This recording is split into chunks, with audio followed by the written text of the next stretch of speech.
Market பார்க்கும்போது US market tau Jones பார்க்கலாம். இப்போ டவ் ஜோன்ஸ் வந்து இப்போ எல்லாருமே சொல்ற விஷயம் டாப்ல இருந்து வந்து நம்மளுக்கு வந்து மேஜரா வந்து ஒரு பெரிய ஒரு ஃபால் வந்து கொடுத்துருக்குன்னு சொல்லி. பட் இந்த ஃபால் ஆகிறதுக்கு முன்னாடியும் நம்மளுக்கு வந்து கிளியரா வந்து ஒரு இண்டிகேஷன் வந்து கொடுத்துருக்கு. கிளியரா இது வந்து நம்ம வந்து ஒரு டெக்னிக்கல் பாயிண்ட் ஆஃப் வியூல பார்க்கும்போது இது நம்ம வந்து டபுள் டாப்னு சொல்லுவோம். ஏன்னா இது வந்து நம்மளுக்கு வந்து மேஜரா ஒரு ரெசிஸ்டன்ஸ் லெவலா வந்து ஆக்ட் ஆயிருக்கு. அந்த ரெசிஸ்டன்ஸ்ல இருந்தா மேஜரா வந்து ஒரு ஃபால் வந்து கொடுத்துருக்கு. இப்போ இந்த ஹைல இருந்து பார்த்தீங்கன்னா நியர்லி வந்து ஒரு 10% கிட்ட வந்து நம்மளுக்கு வந்து ஃபால் ஆயிருக்கு. அப்போ இது சடன் ஃபால் ஆனா இது சடன் ஃபால் கிடையாது.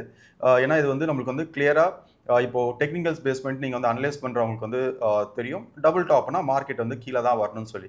அப்போ இங்க நீங்க ஃபிப் யூஸ் பண்ணீங்கனாலும் பெர்ஃபெக்ட்டா நமக்கு வந்து டார்கெட் குடுத்துட்டு தான் ஒரு சின்ன ஒரு பவுன்ஸ் பேக் வந்து குடுத்திருக்கு. அதனால என்னோட பாயிண்ட் ஆஃப் வியூ நியூஸ் என்ன வேணா இருக்கலாம். பட் நம்மளுக்கு வந்து யுஎஸ் மார்க்கெட் கீழ விழுந்ததுக்கு கிளியரா வந்து ஒரு இன்ஸ்டிடியூஷன்ஸ் செல்லிங்ல தான் இருக்காங்கன்னு சொல்லி காமிச்சிருக்கு. இப்ப எப்படி வந்து நம்மளோட மார்க்கெட் வந்து எப்படி வந்து மேஜரா ஒரு எல்லா ஸ்டாக்ஸ் வந்து ஃபாலோ இருக்கும். இப்போ நீங்க யூஎஸ் ஸ்டாக்ஸையும் பார்க்கலாம். இப்போ டெஸ்லா, ஆப்பிள் இது எல்லாமே ஸ்டாக்ஸும் பார்க்கலாம். அதுவும் வந்து நம்மளுக்கு வந்து அரௌண்ட் ஒரு 40% கிட்ட வந்து ஃபாலோ இருக்கு. அதனால இது வந்து சடன் ஃபால் அப்படின்னா என்னோட பாயிண்ட் ஆஃப் வியூ இது சடன் ஃபால் கிடையாது.